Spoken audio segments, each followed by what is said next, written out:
Hey everybody, welcome back to the Eddie Wilson channel. Today I'd like to start off on a little bit of a different note. This is the first episode that I'm recording since I was on Drew the Catholic's podcast. He was gracious enough to let me tell my reversion story, and now I have 50 more subscribers because of it. So I'd like to welcome those of you who are here with me now and giving me a chance and listen to that whole thing. That means a lot to me. And today I'm talking with Brian Keith. How you doing, Brian? Hey, Eddie, man, thanks for having me on. So the way that I found you was Kyle Whittington. Mhm. He runs the Discord, and then that's how I met Drew, and Drew let me on his podcast. So I found your name on there. I was just kind of scrolling through names, and I'm just clicking on random people. So I clicked on your name, and then I clicked on one of your videos, and it was actually your whole story, and I was gripped from beginning to end. And then I had to sign up for your Patreon and send you messages and until you come on here with me. So I'd like to first thank you for doing that. And any words you have to say about Kyle or Drew? Yeah, I haven't actually had a chance to go into much of the content that they've made. I know more about sort of the work that they're doing behind the scenes, and that's mainly from the Discord group and from a mutual friend that we many of us hold in common. Haley Luya. I'm sure you've probably seen Haley around, and she does just great work behind the scenes. Sort of helping to network and bring people together. And I think Kyle and Drew are doing a good job of creating sort of a network for content creators to sort of help buttress each other up.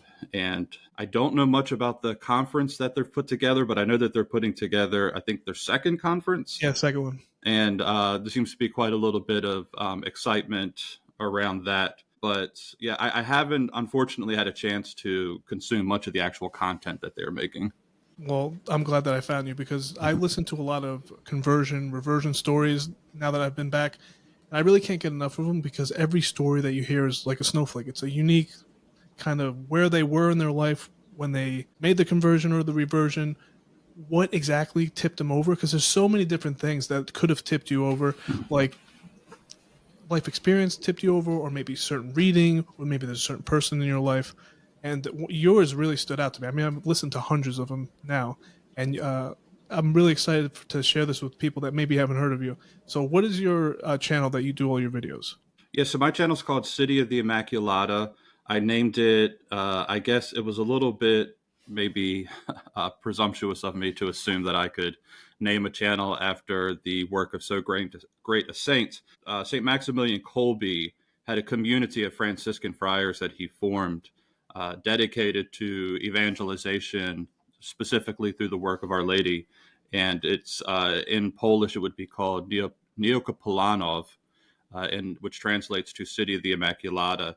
And it kind of started off as a hobby project. In many ways, it still is a hobby project, but it's like ventured into some areas that I didn't necessarily anticipate. The original goal with it was to spend some time presenting all of the Franciscan intellectual tradition that I had been learning and absorbing.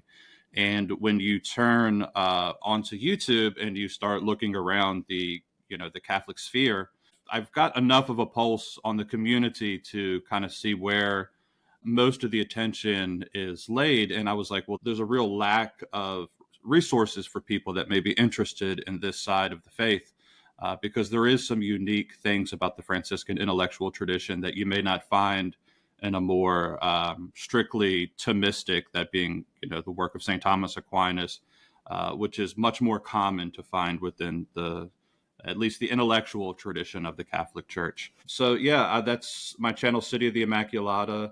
I've at many times considered just dropping it because it does seem a little bit, I feel a little, like I said, presumptuous at times that I've dared to name my channel that. But at the same time, I think it also helps to keep me in check, because as we're talking about social media here, I think there's a tendency within social media to let certain things kind of get to your head, and it can be a little bit of a bar fight at times, right? It's not the most elegant place in the world, especially if you spend any time on like Twitter or places like this. So by keeping City of the Immaculata at the fore, sometimes when I want to run my mouth about things I should probably not be running my mouth about, I'm like, you know what? I'm a representative of a great saint here, and that kind of keeps me in check and balance a little bit. That is, I feel like an example of your Catholic showing because Hmm. you're willing to let an outside entity kind of guide where you're going instead of, I'll do this. I'm the judge. I'll decide whether this is good or not. And then if you catch yourself on a bad day, then you put out some bad content that, like me, I think about this as my priest is going to watch it because he's watched most of my episodes and give me feedback on it. So I'm always checking myself in that way. Like Father Jake is going to listen to this probably. I've got to make sure that it's at least representing the church as well as I can because I'm not educated on it and I haven't been involved as long. So that's another reason why I go to the Knights of Columbus. It's just another check of authority on top of me of Hmm. something that I'm brand new at. Like we talked before the podcast, how I'm a black belt in jiu-jitsu. I can kind of go off on my own to a certain extent when I'm on the mats because I've been there for so long and I've learned. It's like if you studied under St. Thomas for 20 years, you have a little bit more leeway of what kind of stuff that you could say. Right now, I don't want to say anything wrong, so I'm always Hmm. checking myself against that. And I have somebody like you, who I perceive as an expert in this field. Like I don't even know the differences. If you ask me, what's the difference between Franciscan, Thomistic, Augustinian? I just know they kind of exist, Hmm. but I don't even know the basics of them. So before we get into that and say Maximilian, I want to get into a little bit more of your story. Just like I'll provide a link to the episode that I watched of yours that I thought was brilliant. But if you could just give, as much as you want for your story and how you ended up here. Yeah, so I appreciate that feedback. I don't always get, like personalized feedback from people. I've had some really good response from others, and that tends to be, what I go off of. But it was a very personal thing, and I agree with you. I've benefited much of my life from hearing other people's conversion stories. In fact, one of the first things that I really remember striking me about Catholicism was Scott Hahn's conversion story, which at this point, I imagine is probably 30 years old. There was an old tape that used to circulate back in the days of VHS, or excuse me, cassette tapes. And I remember listening to his and just being absorbed with this clearly very intellectual Protestant Presbyterian. And so it's a little vulnerable to put yourself out there like that, right? I didn't realize how much it was. So my own story, I found based on some of the other conversion stories that I had heard, I was like, well, I've never quite heard one like my own. So maybe it's worth taking the time to tell it. And I pretty much I call myself like just a religious sojourner. I wasn't nothing, but I wasn't exactly anything at the same time. So I would just spend all of my time like absorbing all of these religious books and engaging with religious people and trying to sort of eke out some kind of theological, framework that I could live by. And eventually, what happened was I sort of stumbled my way into the Catholic Church as far as reading about it. And at some point, gosh, I guess it would have been about 15, 16 years ago at this point, I discovered actually the writings of Thomas Aquinas and just got absorbed with reading it. And I had like a really deep intellectual conversion. I would say for about 2 years, I was convinced that the Catholic Church was true, but I didn't act upon it. I didn't tell anybody about it. I was just kind of sitting with these books. And, in hindsight, I'm like, gosh, yeah, what is it that compels somebody to actually make these sort of leaps that we make? Because there wasn't the kind of, even 10 years ago, 15 years ago, there wasn't the kind of resources that we have today with social media where you can just sort of reach out to people or you can watch videos on YouTube. We were still sort of trying to find our way around to the right sources. And then I dealt with a deep, deep family tragedy with my grandmother getting sick and just sort of walking through the process with her of about 2 years of chemotherapy from the lung cancer that she had and just sort of watching her deteriorate and experiencing somebody for the first time in my life, I had experienced somebody that close to me in my real immediate family, like watching them deteriorate and die, was the sort of impetus for me to make that leap of faith into all of these things that I had been filling my brain with to actually a movement of the will to act upon it. And I come to find out many years later, actually, that is one of the sort of subtle differences between what we would find in the Franciscan tradition versus the more Thomistic tradition is the sort of emphasis maybe on the intellectual versus the affective yeah, these sort of movements of the will, the primacy of the will, the primacy of charity and love, and these sorts of things. And it kind of clicked true to me. It kind of rang true. It's like, okay, yeah, no, like we can be intellectually convinced of something. And, I was, like I said, for 2 years, but my grandmother's death was very up close and personal for me. And it was, in many respects, an act of sacrifice, but also an act of love for me to sort of be with her through that entire process. Because as soon as she died, I basically, all of that time that I had spent reading, I immediately went after her death and spoke to a Catholic priest and began the process of RCIA. That's beautiful. Now I'm remembering why we have such a close connection, because my grandfather was one of the major catalysts. It was actually all four of my grandparents had this kind of effect on me. And my grandfather went first, and he was my hero. And I did the opposite of what you did. I said, you know what? I'm done with this. I'm going to go and I'm going to figure out the answer for myself, because if God was good, he wouldn't have let this happen. So then when my other grandparents died, maybe a decade plus later, and it started to wiggle me back towards where you were headed, where it's like, this can't be it. There's got to be more than this. And then you start reading, and TikTok algorithms are real. Like, if you want good things on TikTok, you can manifest it. You have to scroll past, thumbs down the bad stuff, and the good stuff. Some of these apologetic videos that I was seeing, I never seen them before. So you like one, then another one, then I'm getting bombarded by just all this Catholic TikTok. And you're right. There's so much out there. All these people, all these characters that have been playing a role. I mean, what you said about Scott Hahn, I think he converted in '86. So that's almost 40 years. And he's been out in the zeitgeist all these decades. He's putting the Bible together. I don't even know about it. Now I got it. And I'm playing all this catch up. And there are so many resources, where to go, who to trust, and these kind of things. And I kind of did that with politics. So I think I have a pretty good eye for who's doing their homework, because that's what I look for. Because that doesn't make you automatically right. But I want to know, if you do your homework, that means you'll look at my side. Because if you want to know the Catholic side, it's a lot of homework. It's a lot of reading. Who are you going to, like, who can you pull from? What century are we talking about? If you don't want to do your homework, then you just say, I don't know. And you twist and you wiggle and you just try not to contradict yourself. I feel like that's what I was doing as an atheist. Any contradiction, you kind of wiggle yourself. You don't plant your flag too firm there.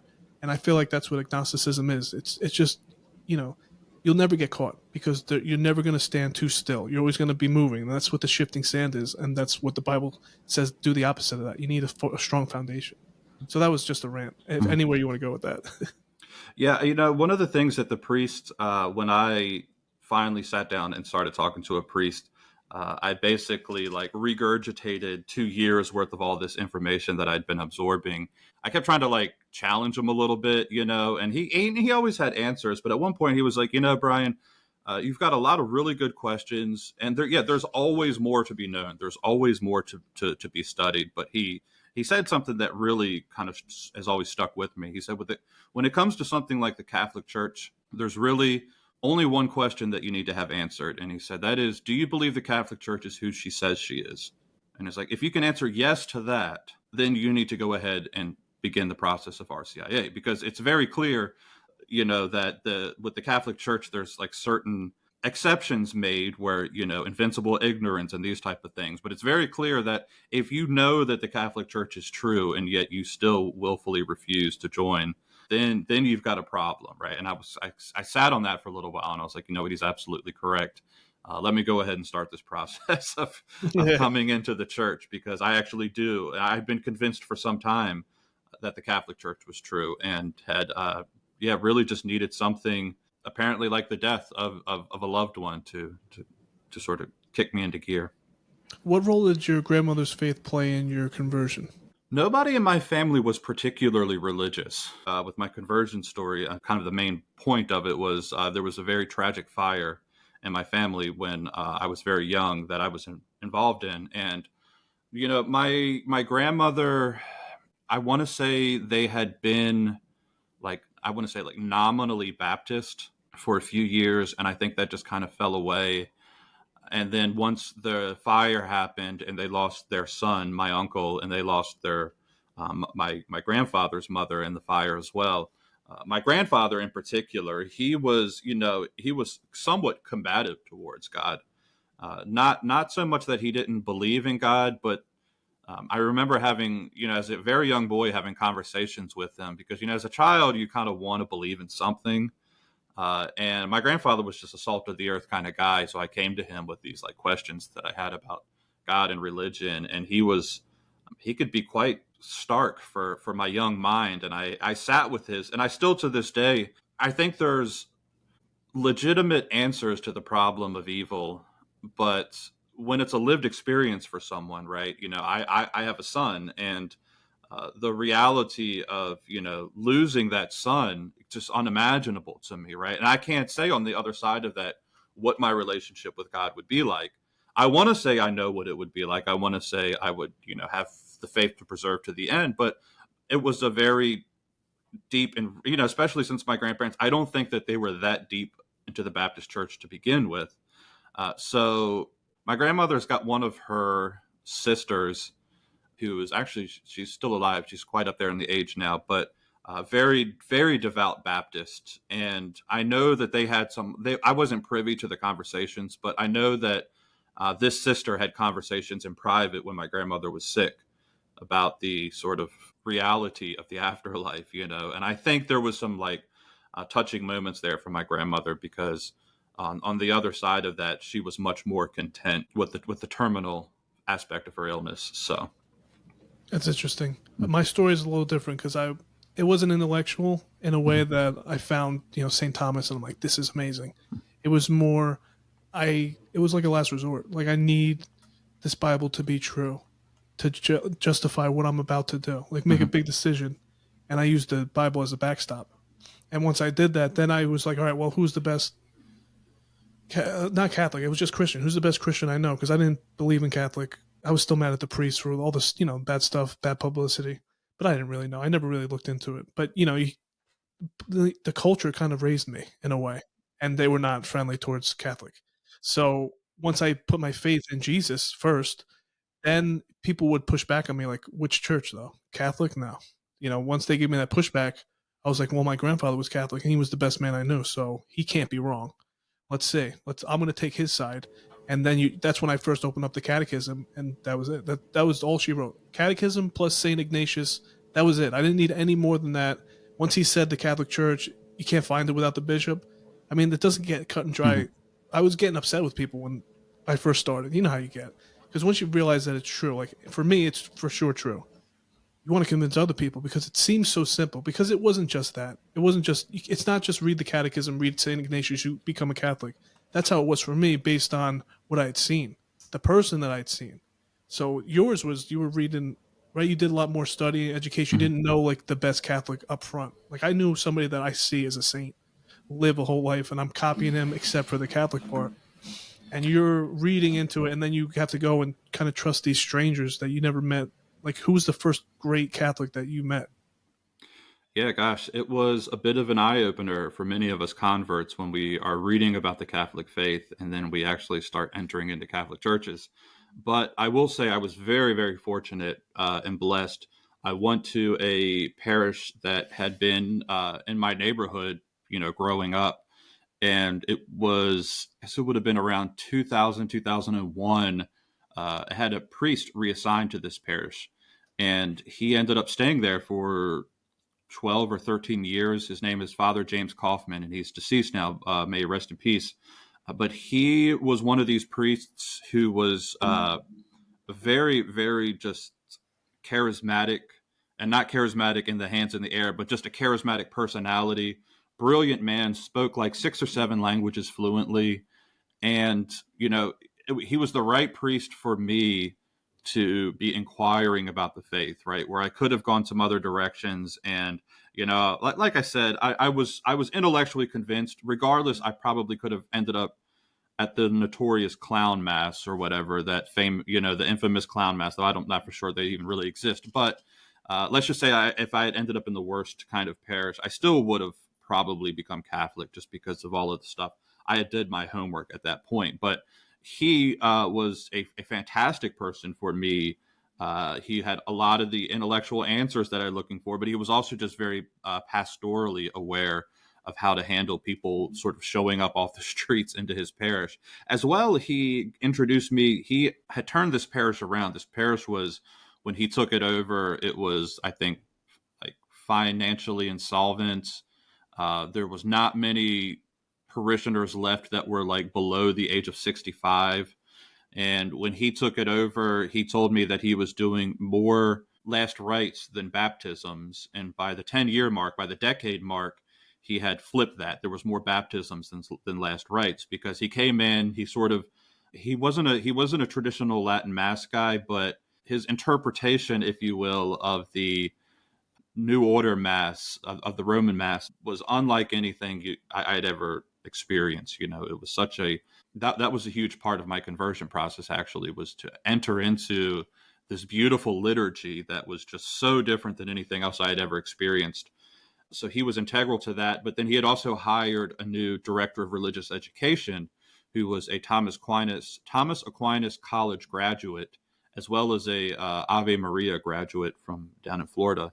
And this guy was just like right up my lane in terms of every stumbling block question that I had, he had the answers for, on the kind of level where it was like, because they kind of figured out like pretty quickly, like, okay, this guy's kind of done his homework. We need to have like the correct answers for him. But most of my questions were more to satisfy my own intellectual curiosity. It wasn't like to convince me. It was kind of silly things, like looking back in hindsight. But I was super caught up in questions of like predestination and justification and these kinds of things. And now, like all these years in, I don't really concern myself with a lot of those questions. I'm kind of in a totally different area. But at the time, I was like, man, I need the answers to these. So Yeah, I got into that deep down that rabbit hole. Just like, I know that they're right, but I want to say, like, show your work. I know you have the work. Let me take a look at it. Yeah, it checks out. They have answers for everything from every decade. So this ties into the episode for today perfectly, because you're talking about a living witness that you had. The saints are still alive, although people don't think so. But they finished the race, and who's better than the ones that have actually finished the race? And it's interesting which saints we kind of align ourselves with. And right now, my saint is Augustine. That's the guy that I'm trying to learn about. I bought City of God. I get a page or two in every once in a while, but it's heavy, dense. I've read Confessions. I'm still not done with it, because every time I read it, it points me somewhere crazy. Like, I have to go read this passage, and the way he just ties everything together, I don't know, it really speaks to me. It seems that St. Maximilian Kolbe was that guy for you.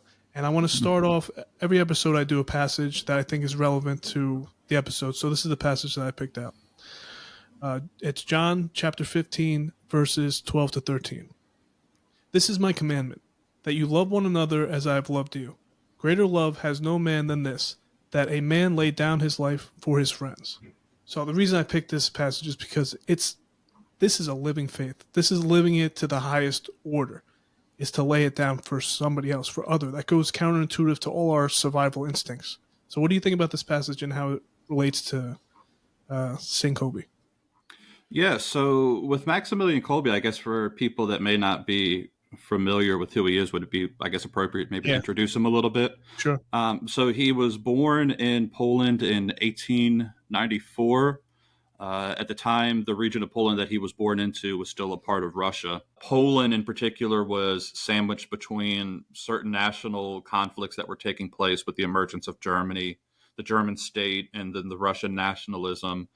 And then from a very young age, he has a very mystical sense of the world, so much so that at 9, there was a apparition he has a personal apparition of Our Lady, and he said that the Mother of God appeared to him, and she offers him 2 crowns, a white crown and a red crown. The white crown being the one of chastity and purity, and the red one being one of martyr. And she said, "Which of these would you accept?" And he accepted both of them. And I think in many ways his life is a reflection of that moment, of that apparition, because you can see what he's most well known for is the event that happens at the end of his life, which is martyrdom in the German death camps of Auschwitz. But his whole life, I think, it's a road and a path that we can look back on and say, okay, he was actually, from that moment that he accepted that crown of Our Lady, he was on that path and that journey towards martyrdom. And I think the theology, which he's not as well known for, as a matter of fact, it's his theology that actually spoke to me more. So I mean, when I first heard about Saint Maximilian, it's like most people, I'd heard about him as the martyr from World War II, and the great heroic witness that he gave. But I had never really considered him as a theologian before. If anything, I think I'd heard people call him just a pious journalist. But once you actually spend some time with his theology, Father Peter Fellner once said that his act at Auschwitz, it was the coming to fruition of this entire life project that he had been involved in with his theological outlook. And so much of what I've been doing with my channel and with my even my personal life in so many ways has been to present this to people. So very much what you were saying. I think that's a very apt passage. We can get into the specifics of his theology if you'd like, or we can get into the specifics of his martyrdom in particular. But I don't think it's just the point I'm trying to make is they're not two separate things. They're very much one thing that's integral to understanding who he was. Like you don't get Saint Maximilian Kolbe, martyr of Auschwitz, without Saint Maximilian Kolbe, theologian. Absolutely. That's one of the main things. Everybody's looking for that deep down. Practice what you preach. The worst thing is the hypocrite. That's why it's the worst thing for a priest to betray the oath, the promise that they made. Like they are held to the highest standard for a reason. And when they break that standard, you're like, why should I listen to them? Mm-hmm. But there is an answer to that. But that's what just the instinct that for me, when I was young, that was enough for me. Like, look at these hypocrites. They're going to tell me what to do. No, I can do better. You know. But then once you find people like Saint Maximilian Kolbe who actually they lived it, when you watch them live it and they hold themselves to that standard, I mean, not only do they show that it's possible, but you see how they finish the race, who they are. And wouldn't you want to be like that? At least aim for that. Yeah, he's he's somebody that suffered most of his life with tuberculosis. And for most people, that was sort of it's not necessarily your immediate death, but it was the end of any plans that you had in life. Whereas Maximilian Kolbe, much of his writings, much of his journals, you see the intensity of the sickness and the suffering that he was bearing, while at the same time he's very much involved in an evangelic work, traveling around the world, involved in media and print and these types of things that he probably would have been known for even had his martyrdom never happened. So yeah, one of the main things that I learned since coming over to the Catholic side from the last thing that I studied was Stoicism. And their whole thing is, to control your emotions through, difficult times. They talk about if you lose a son or something like that, or if somebody else does, you can't go on wailing about it. There's a time where you have to go on to the next thing. This is bigger than us. Through Catholicism, Christianity, Jesus, you're transforming that suffering into the highest good. Like that's what Jesus did, the most suffering for the highest amount of good. And we're called to do that. We're called to do that every day. And what does that look like? It looks like different things for different people. But when you see somebody like, Saint Maximilian, he is transforming that suffering in a way that's what God wants. I'm pretty sure, right? Yeah, absolutely. I mean, even before I ended up, I actually have a chronic illness that I deal with. And even before I ended up with that, I started studying the life of Maximilian Kolbe. And in many ways, that was sort of preparation for me in my own terms, because, like I said, many of us, we have grand plans in life, and then the reality of life hits us pretty hard sometimes. So it's been both a humbling lesson for me, but also it's a real process of realizing, okay, this saint that I have a devotion to and that I venerate, and in many ways, my suffering is not comparable to his. And the reality is, most of us are never going to face the kind of martyrdom situation that he faced.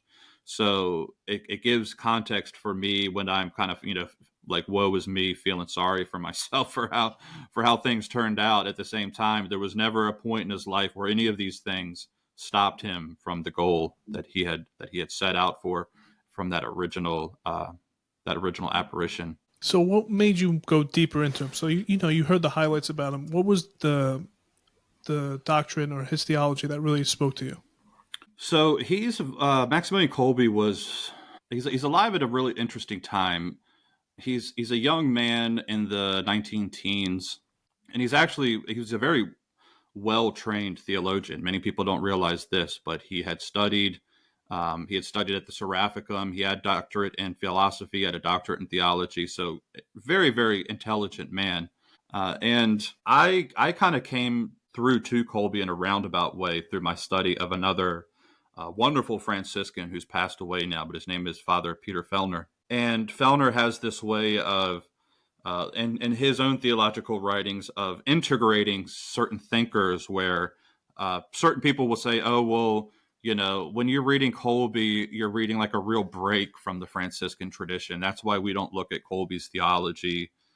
We focus on his martyrdom, but we sort of leave his theology to the side because he was a break with the Franciscan tradition. Whereas Fellner says, no, actually, if you're looking at what's taking place in the context of Kolbe's life and when he's writing, Kolbe has what he calls a golden thread, which is basically this conceptual thread that takes place within the Franciscan order specifically from the time of St. Francis all the way up until the declaration of Our Lady's Immaculate Conception as a dogmatic pronouncement of the faith with, I guess, 18, I would get the year wrong. I don't have it written down. But anyways, the Immaculate Conception was a theological idea that was argued for many centuries. And the Franciscan order was the order excellence that defended this teaching of Our Lady as Immaculate Conception.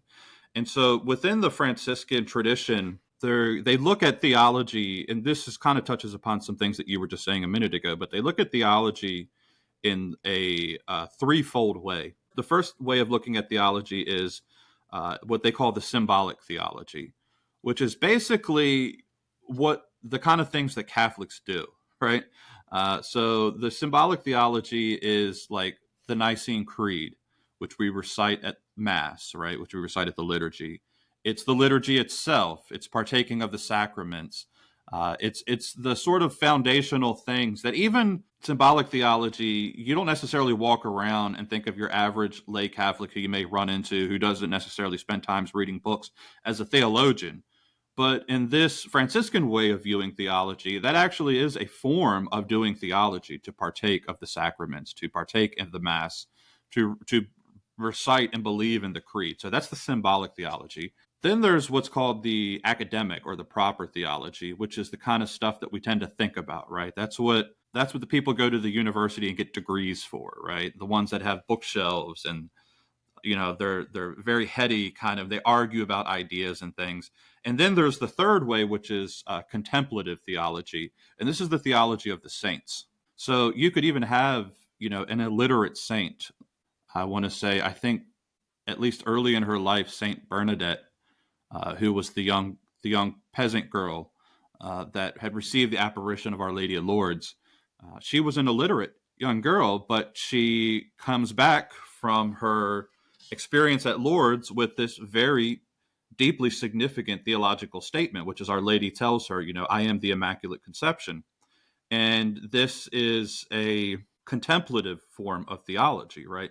Which in fact the Franciscans would say is the highest form of theology. So, even the biggest, headiest, nerdiest kind of like academic theologian that you can think of is nowhere near the richness and fullness of the contemplatives, right?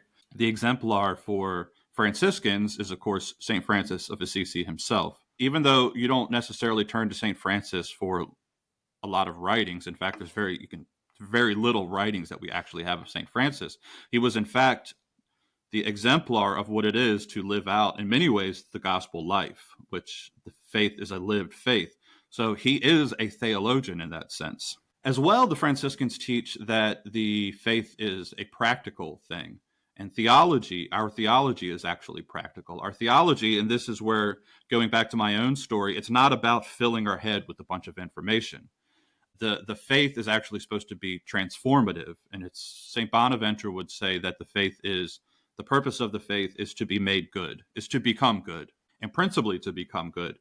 So if you're just filling your head with truth, but that truth isn't being converted into actual goodness, then you're not actually living out the fullness of what the faith is actually calling us to do. So all of this is to say that when you get to the time of St. Maximilian Kolbe, he's coming around decades after the Immaculate Conception had been dogmatized as an article of the faith. And so anytime you have something about the faith it enters that symbolic realm of theology, the Franciscan way of looking at it is, well, then now it's the purpose of that thing is to make us holy. So we don't, like I said, we don't just fill our heads up with information.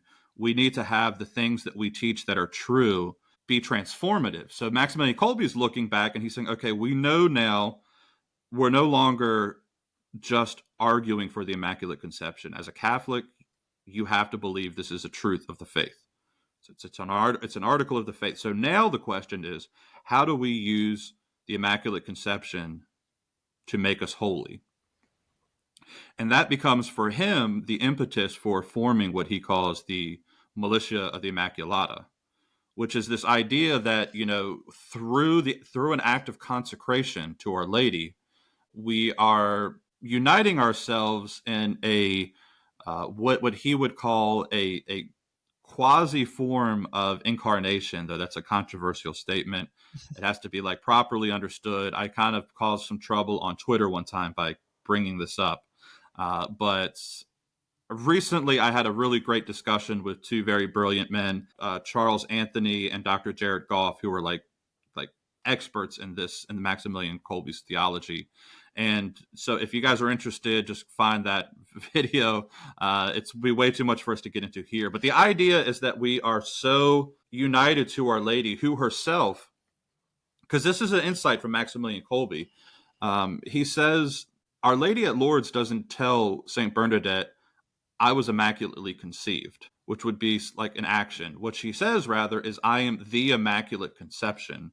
And Kolbe sees in this a statement of who the person of Our Lady is. And so as another Marian title that's not dogmatized, but it has quite a bit of significance and weight behind it, and one that Maximilian Kolbe certainly believed in, is Our Lady, Mediatrix of all graces. Have you heard of that one before? No. So the idea is that all grace originates from God. There's no, we don't doubt that. But the channel through which grace is mediated out to the world is through Our Lady. Now, the reason that that's possible is because of the incarnation, because of her son. There's no denial of that aspect within. You always have to have these qualifiers, right? Oh, yeah. Because we don't want to upset the Protestants, right? But there's no denial of the work that Jesus Christ did. But Our Lady, Mediatrix of all graces, means that when grace is meted out, right? Like the grace that you receive, it's in some way channeled through her. So Maximilian Kolbe's idea is, look, you have Our Lady, the Immaculate Conception, which he ties back into in a certain unique indwelling of the Holy Spirit that takes place with Our Lady, that no other creature has, and no other creature has access to the extent that she has. So by consecrating ourselves to Our Lady, we therefore make these graces accessible in a way that when we're not consecrated to her wouldn't have been as accessible to us. Now, of course, they still are accessible, right? Like we still can receive graces through the sacraments and the normal channels of which grace comes to us. But what he's saying here is that there's a unique moment that's taking place in history. And this is, I'm getting a little long-winded here, so stop me at any point, right? But this is getting to the point at which, if you look at the time that he's alive, right, he forms the Militia Immaculata in 1917. Within months, within the same time frame that he's doing this, the Bolsheviks have seized power in Russia, which is the beginning of this worldwide communist movement, right? It's the first time that the communists have seized power in a state, in a country, and it's this casting of darkness, right? Because at the same moment too, I'm kind of jumping all over the place here, but at the same moment that all of this is happening in 1917, what else is happening? Our Lady of Fatima, right? And Our Lady of Fatima, what does she tell the three children at Fatima? But that there will be the errors of Russia, which will spread across the world. Well, this is all happening at the same moment, right? And at the same time, Maximilian Kolbe is pondering all of these things. So I think it's a real moment of intervention. I think this is a contemplative move on St. Maximilian's part, where he's able to like be here at this moment in time, anticipate, because nobody knows what's going to, like, nobody could like foresee the formation of the Soviet Union and the worldwide spread of their eras, except three little children in Portugal, right? They were the first ones to receive, but nobody else is thinking about it at this time. Maximilian Kolbe is not even really aware of it, but he is aware of a sort of spreading of what he calls secularism and indifference and a darkness that's spreading in the world. And so as he's, contemplating on this, he's like, look, Satan really does seem to be at play and at move here in a unique way. At the same time, Our Lady seems to be making a move as well. The apparition at Lourdes, with the dogmatic pronouncement of the Immaculate Conception.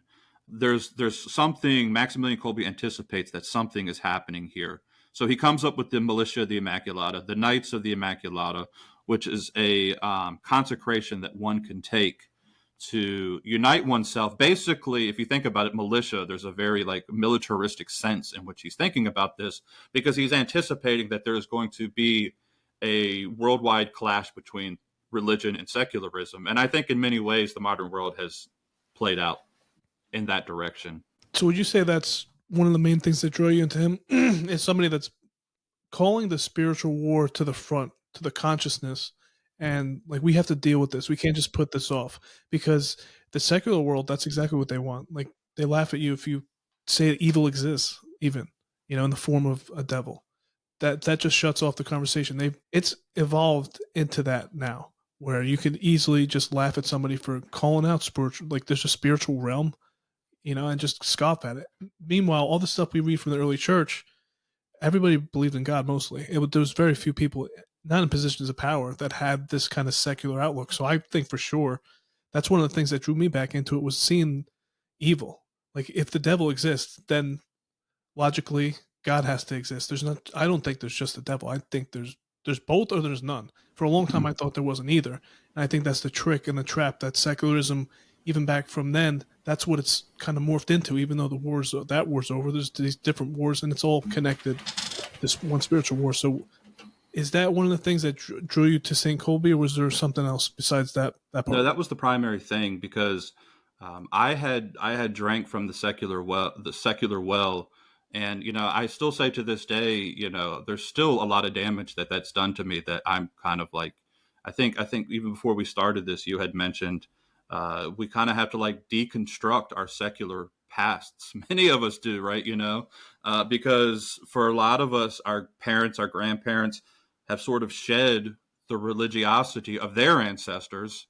So we're 2, 3, maybe for some places 4 generations in now for some people, of just the secular the secular promise was many different promises, right? I don't think we in the West are free from the errors of secularism, though there was a unique sense in which in Maximilian's time, yes, they were looking at Russia, they were looking at the Soviet Union, but he was also concerned in this country in the West with the rise of Freemasonry. And Freemasonry, while it may be sort of a relic of the past in the year 2025, secularism itself is not a relic of the past. Here in the West, we very much are dealing and reeling with the consequences of having lived through this. So very much this was a part of what it was for me, because I do think many of us have drank from that secular well.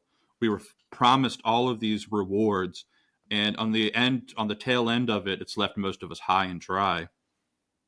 So when I started the City of the Immaculata, the whole idea was, how do we sanctify even sometimes the more mundane things that we do in this life, right?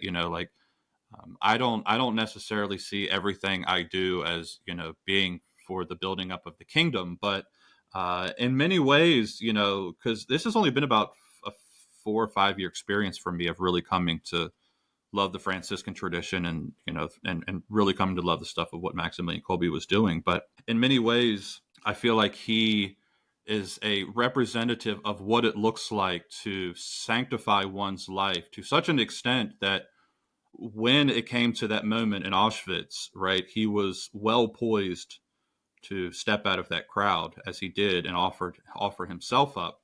And I think we should all, we should all be at any given point in our lives so sanctified that any one of us are capable of being a Maximilian Kolbe were that to be called upon us. And again, I don't think most of us are not going to be called to that level of martyrdom, but there's Catholics and Christians in general, but Catholics are the ones I'm primarily concerned with. We're kind of in a bad way, in my opinion, in many respects, and there's a lot of work to be done. And I think a huge part of that work is actually sanctifying. I think far too many Catholics are way more secular than they realize, and they have, in many ways, kind of reduced. And I'm not trying to like trash Catholics with this lecture, but in many ways, there's been a reduction of the mystical and contemplative elements of the faith that I think has been a real tragedy, and we're impoverished here into the year 2025 of our Lord by this impoverishment. Whereas I think a turn to the sanctification through consecration that Kolbe talks about, well, it's not a panacea. It's not going to cure all of our problems. I think it would push many of us in the right direction if we're people to begin approaching the faith in that kind of way. I couldn't agree more. This is why I started this podcast, and this podcast is dedicated to the Knights of Columbus, which I joined last year. And late 1800s, they came out too, and it is a fight. And these guys are still around. Mm-hmm. They're old. Sometimes it looks bad, the numbers, but you got a guy like me. I'm a young guy. I'm trying to get more young guys out there, as young as possible, that are allowed to go. Like, let's keep going. It's not done after you get confirmed, because I got confirmed and then I was done. I did what I needed to. They told me to do this. I did it. Now it's on me. And I went down the wrong way. But if I can help somebody else, a young kid, maybe it's through jiu-jitsu, because they are linked. Everything's linked. How you act in this world is linked, whether it's playing sports, whether it's your job that you do, or whether it's how you raise children, how you interact with the community. And the Knights, that's directly what they're about: charity, unity, fraternity. That's what we're going for. So I'm not saying that's the only way. I'm saying my priest told me I should do that, and I'm doing it. And there are fruits from it, because if there aren't fruits, then it's not the real tree. That's a fake tree. And the fact that you're still as into what you're doing as you are, it shows that there's fruits of it. It's an bottomless well. It's where do you want to go? You can't know everything. It's impossible to know everything. So you pick saints. The saints call to you. That's what I think. I think St. Augustine called to me and said, you have to come read my story, and you have to interact in this way. And people in my life pointed me. Like, once I started reading St. Thomas first. And the way that I talk to the people in my community, my parish, they said, you should read St. Augustine. And they were right. There's a reason why they tell you should go that way. The saints point you through other people, through Mary. I keep talking to people on this podcast, and Mary it's just consistent how powerful she is. The rosary, the consecration, and there's been real fruits. And I know people now that have gone through it, and I know myself that I've gone through it. And I've been trying to pay more attention to Mary and try to do better in that way. So what do you have to say about the Knights of Columbus, and what do you know about them? What's your connection with them? I don't know as much as I probably should. The one thing I will say, especially as it relates, kind of tying the stuff back in with Kolbe, he had a deep concern for, as we talked about, the not just the rise of secularism, but how it was expressing himself. He was a young man still, I think, going for his degree in Rome. And the story is that he's looking out the window one day, and there was a parade taking place in the streets of Rome. And it was a parade of Freemasons. And their banners that they were holding were these like satanic banners, which was calling for the overthrow of the Pope. I want to say one of the images on the banners was of, like, the classic image of Saint Michael defeating the dragon. Well, this was an inversion of that. It was like Satan with a spear killing the Pope in this banner. So he was deeply affected by that, and it really came to like a complete and total distrust and, I would say, near hatred of the Freemasons as an organization, not individual Freemasons, right? But as an organization. And I know that the Knights of Columbus was founded as a response to an interest in Catholics at the time of sort of, especially Catholic men, gaining entrance into these sort of secret societies. And, with what was coming out from Rome, clearly at first hesitant, but then some final, like, actual condemnations of Freemasonry And I think it's, you can maybe correct me if I'm wrong. I think it's actually an act of excommunication if you join the Freemasons as a Catholic. You've pretty much excommunicated yourself from the church. So, who was remind me again of the founder? That's the Father McGivney. Yes. And so he wanted to offer Catholics in the United States something that was an alternative, because there's nothing wrong, right? Like Catholics have always had like fraternal organizations, but there's a specifically diabolical element to the Freemasons that is not prevalent in the nature of fraternal organizations as a whole. So yeah, that's what I know about them, and I do believe. I've never actually read. I don't know if Maximilian Kolbe was aware of the Knights of Columbus, but I know he would have been wholly supportive of it due to the fact that it was a potentially sanctifying alternative to Catholics joining Freemasons, which they were doing in the 19th century. Oh, wow. So I got this here. 1983 Code of Canon Law. A person who joins an association which plots against the church is to be punished with a just penalty. One who promotes or takes office in such an association is to be punished with an interdict. Interdict, okay. What's it? They're banned from the sacraments, basically. Okay, I never even heard that word, interdict. Yeah. Yeah, they are a response to him, and it's not a secret. Like, you're supposed to live your life in public, and you don't have these secret whatever. Jesus isn't, his message isn't a secret. That goes against the whole thing. Like, he laid out his message, and we're here to promote and support the church. That's the goal. Yeah, so I think he would have, and I'm looking at it through the lens of Kolbe, but I think he would have been wholly supportive of an organization like that, especially with the charitable work that the Knights do. Again, you're taking something that was otherwise, these sort of mundane tasks, and you're turning them into sanctifying acts that make the person holy. Which we men, we need all that we can get, right? Like we need all the help that we can get, because I'm sure you, as somebody who's trained in martial arts, is well aware of. Guys have a tendency to just want to be lazy, right? We want to have a tendency to want to veg. So it takes more than, I think, just an act of one's own willpower to move us to the sort of great acts that men are actually capable of doing. But that's the quickest, fastest, cheapest way for us to do that is through the channel of grace. And when the Knights of Columbus are at their best, my Irish, I consider him, it's my mother's stepfather, but he was Irish, and he was one of the few that I know was Catholic from my childhood, though we never really discussed it. But I remember him saying when I was a young man and I didn't know what the Knights of Columbus really were, but I remember him telling me about the Knights of Columbus, and he said, well, all they ever really do was drink scotch, play poker, and smoke cigars. And so I kind of had that image in my mind. But then when I went through RCIA, a couple of the guys that were teaching RCIA were members of the Knights of Columbus, and these guys, man, were outstanding. They were involved in like more charities than I thought there was hours in the day to have time to be involved with. So I think the old, and again, that might have been true somewhat of my grandfather's generation. Maybe he was being a little cynical. I don't know. Maybe that was true of that generation. I don't know. But I would say the guys that are coming up now, all the ones that I've seen have been really solid. Yeah, I mean, it's like the Catholic Church. 70% of the people don't think that it's the real Eucharist, the real body and blood of Christ. So yeah, sometimes the numbers are in your favor. That doesn't mean they're right. And yes, some of the best guys I ever met were Knights of Columbus and are Knights of Columbus. And yeah, if you get the little stuff right, like, hey, the deck at the church is kind of rickety. Why don't we sturdy it up and paint it? All the way to, hey, can we support these seminarians with money financially so they can make it through? Hey, we're going to this abortion march. We don't think this is right. And we're going to stand up for it publicly and say, no, this is wrong. They go from small to big. So if you can't do the small stuff right, how are you going to do the big stuff right? And they've been, doing it for over 100 years. And it's hard to see against it. I mean, I've only been part of it 6 months, but the people that I've met so far are, if I was around those people for, the early part of my adulthood and I had their witness to help guide me, I would have been back sooner. So that's what I'm trying to do. I want to be a good witness like these guys. They've already lived it out. 40 plus, the average Knight of Columbus is 70 years old.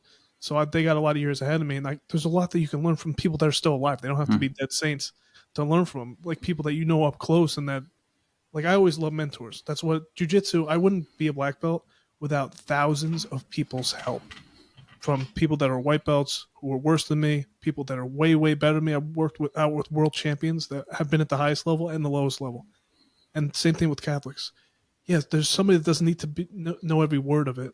You know, they don't need to know any of the words of it. If they act out the sacraments correctly, and when push comes to shove, they don't turn their back on Jesus, that's the person that you want to be around. And then it'll help you not turn your back on Jesus, because we could all do it. I've done it.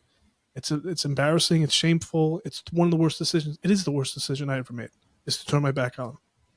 But now we're back. We got to, the prodigal son's my favorite story because we're back. And Jesus, with open arms, he'll come.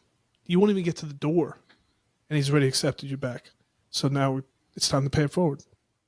Yeah, and I found a lot of these younger guys, man. Like I don't know, I'm sure, being in the gym, you would probably run into this yourself, man. But I find a lot of the young guys get flack out there, and I admit it is kind of tough. But a lot of these guys that I've met, man, are really hungry for like something solid, and they're just looking for that. Like you said, man, they're like a good mentor.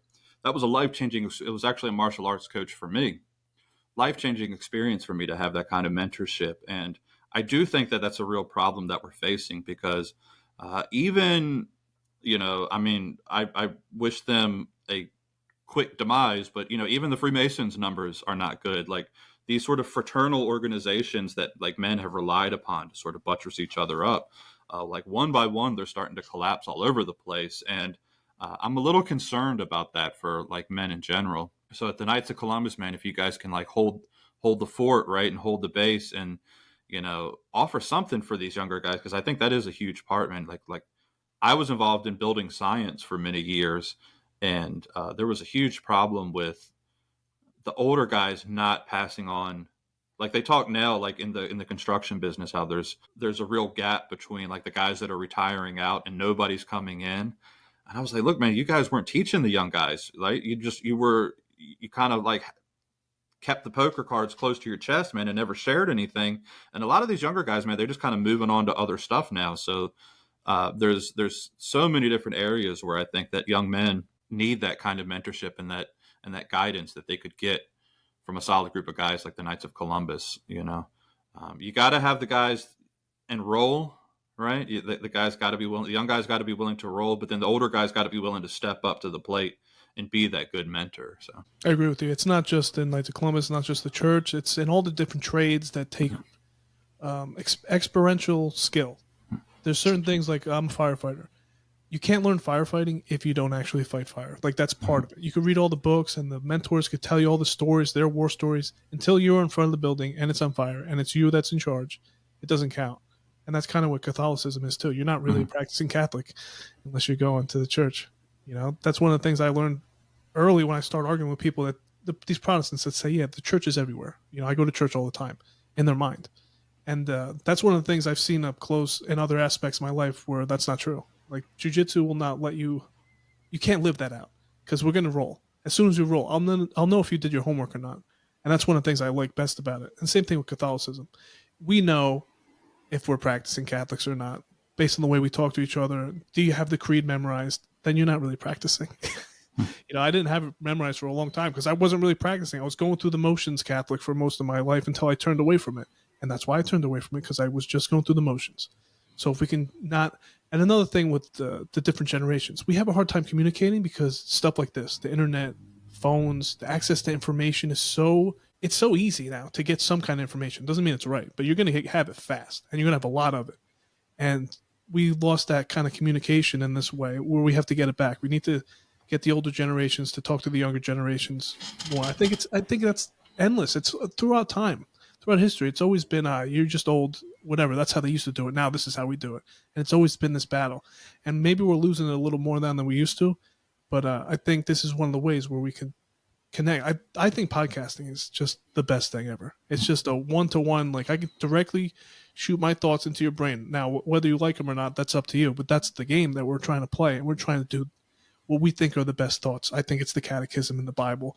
And there's got to be a way we could make that interesting to show people how to act that out in your life. And it is with the little stuff, like helping the church put their deck together. It's just little things like that. Yeah, that's definitely the key, is the actually getting people to act. Because, then again, I mean, this was me, man. I spent probably 10 years or not more I get my years confused at this point, but just reading and learning. And I was like, well, I thought that's all I needed to do. But it's like, no, I wasn't really until I was a good ways in before it actually became a transformative thing for me. Right. And I think that's as I guess circling all the way back to the beginning, we were talking about like content creation.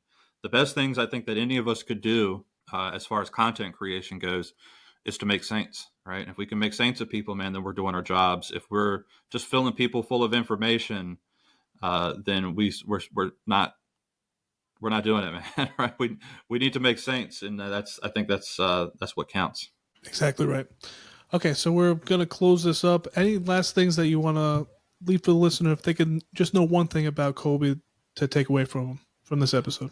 Yeah, so we didn't really go too surprisingly didn't go too much into his martyrdom, but there was just quickly Kolbe was arrested and what I think 1939 put into the Auschwitz, the notorious death camps, and there was a prisoner that escaped, and the really sadistic SS guard there says, "Well, I'm going to take 10 men from that bunker." 10 men at random, and we're going to put you in a cell and starve you to death because one of you escaped.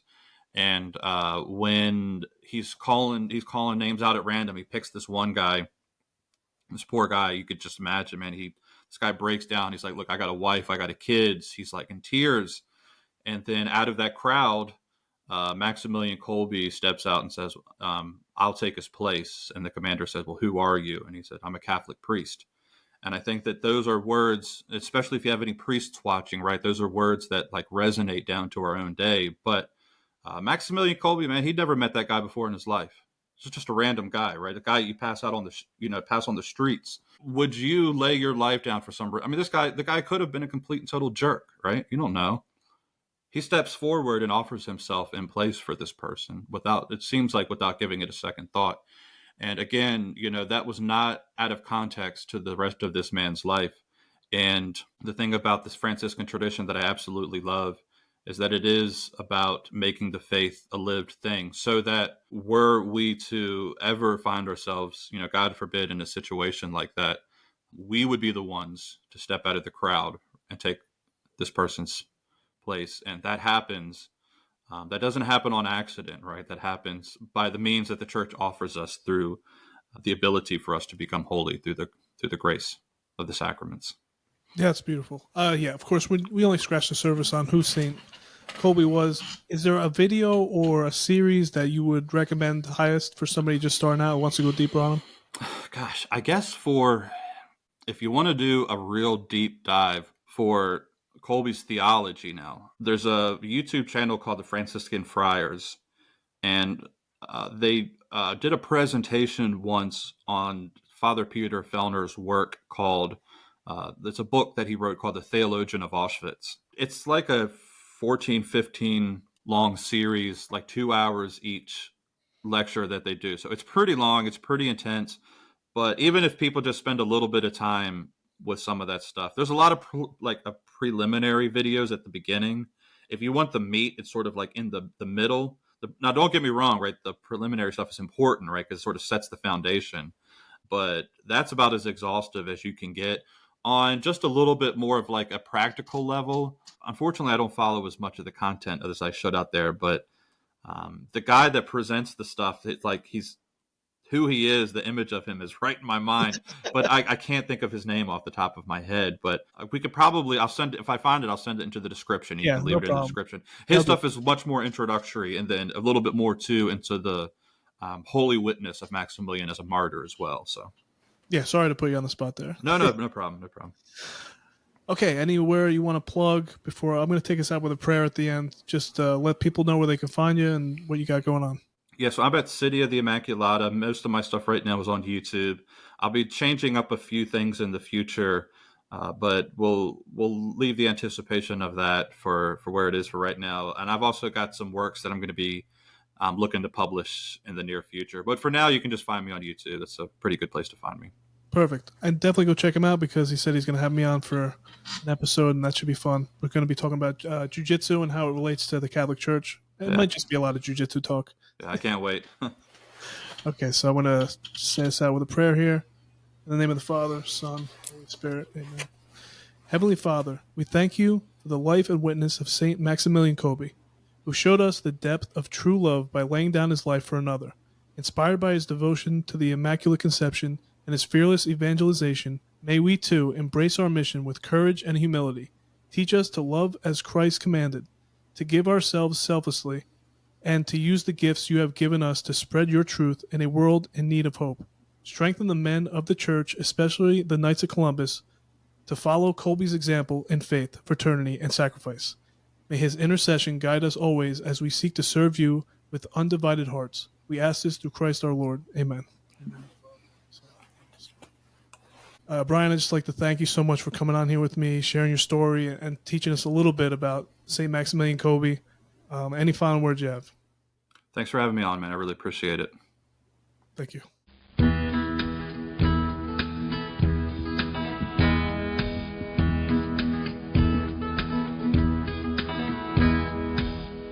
I just want to thank you, Lord, for giving me the courage and the strength to carry on.